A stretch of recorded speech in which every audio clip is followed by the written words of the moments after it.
क्योंकि जो हार को नहीं पचा पाना, ये उन लोगों की फितरत होती है जो हमेशा अहंकार में रहते हैं। और जब जब कांग्रेस और उनके गठबंधन के लोग तथा कथित ये परिवारवादी जातिवादी राजनीति करने वाले लोग तो चुनाव हारते हैं तो कभी ईवीएम पर दोष निकालते हैं और अपने अंदर नहीं झांक करके देखते, और जब चुनाव जीतते हैं तो इन्होंने हिमाचल में चुनाव जीता, पंजाब में चुनाव जीता आम आदमी पार्टी ने, तब ये कोई आरोप नहीं लगाते हैं, तब सब कुछ यही चीजें ठीक होती हैं। यही हरियाणा की राज्यसभा चुनाव में जो कांग्रेस के लोगों का ही वोट खराब हुआ था, उसकी जवाबदारी तो कांग्रेस के लोगों की ही थी, और तब भी पढ़े लिखे लोग थे।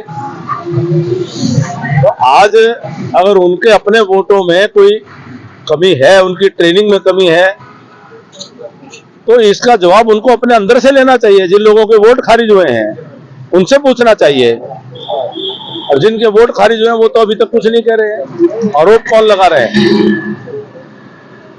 तो उनको अपने अंदर झांकना चाहिए। सर, लोकतंत्र की जीत हुई है।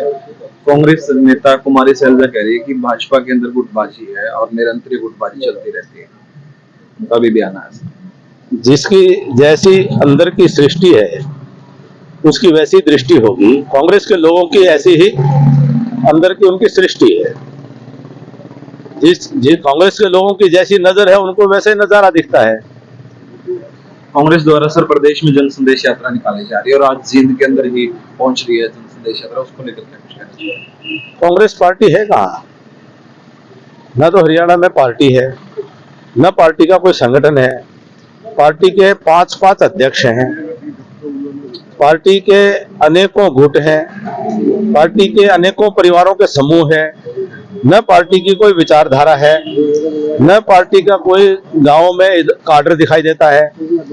तो कोई संगठन नहीं, कोई पार्टी नहीं, कोई विचारधारा नहीं, तो कुछ परिवार हैं, वो अपनी राजनीतिक विरासत को बचाने के लिए दर दर की ठोकरें खा रहे हैं, आपस में सिर फुटबॉल भी कर रहे हैं। सर, अरविंद केजरीवाल ने कहा कि जो लोकसभा चुनाव है वो हम गठबंधन के अंदर लड़ेंगे और जीतेंगे इस बार। तो उन्होंने स्पष्ट किया कि उनके मुख्यमंत्री भगवंत सिंह मान तो कह रहे हैं कि पंजाब के अंदर वो अकेले लड़ेंगे। तो उनको ये बात, तो उनका गठबंधन बने हुए कई महीने हो गए, गठबंधन मजबूत होने की बजाय उनका गठबंधन बिखरता जा रहा है। और पहले इस बात को स्वीकार करना कि वो अकेले जीत नहीं सकते हैं, उनकी ये अपने आप में स्वीकारोक्ति है कि अकेले अपने दम पर वो नहीं जीत सकते हैं। वो खुद कह रहे हैं, उनके जो पार्टी के स्टेट कोऑर्डिनेटर हैं वो कह रहे हैं बीजेपी का 10 की 10 सीटें जीतेगी अगर गठबंधन नहीं हुआ। तो उनको स्पष्ट ही नहीं है पंजाब में क्या करेंगे, दिल्ली में क्या करेंगे, हरियाणा में क्या करेंगे, और वो मिलकर के भी आ जाए। ये 1 और 1 2 भी नहीं हो सकते, 1 और 1 बटा 1 भी नहीं हो सकते।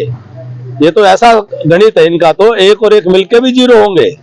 बदलाव रैली का आयोजन किया गया था आम आदमी पार्टी द्वारा, तो उसने कहा कि अरविंद केजरीवाल ने कि 5 मांगे हैं मेरी, मैं राजनीति छोड़ दूंगा, शिक्षा, स्वास्थ्य और युवाओं को रोजगार दे सरकार, और जो 15-15 लाख का वायदा किया था सरकार ने वो अभी तक पूरा नहीं कर पाई भाजपा सरकार। वो जो पंजाब में उन्होंने वायदे करके सरकार बनाई है उस पर जवाब दे। अरविंद केजरीवाल जी जो बदलाव की रैली कर रहे हैं, बदलाव उनकी पार्टी में हो रहा है। चौधरी निर्मल सिंह छोड़ के चले गए, अशोक तंवर जी छोड़ के चले गए, तो इस रैली से और ज्यादा बिखराव होगा।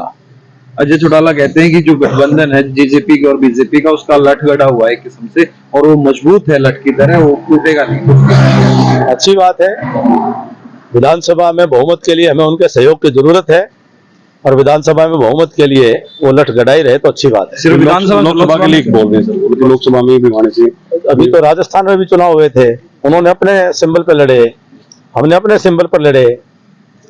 अगर लोकसभा भी गठबंधन में होता सर उसके ऊपर, तो अभी तो अगर मगर की बात ही नहीं है। तो पहले भी हमने 10 के 10 कमल के फूल पे चुनाव लड़े हैं, 10 के 10 कमल के फूल हरियाणा में खिले हैं, 10 के 10 कमल के फूल फिर खिलेंगे।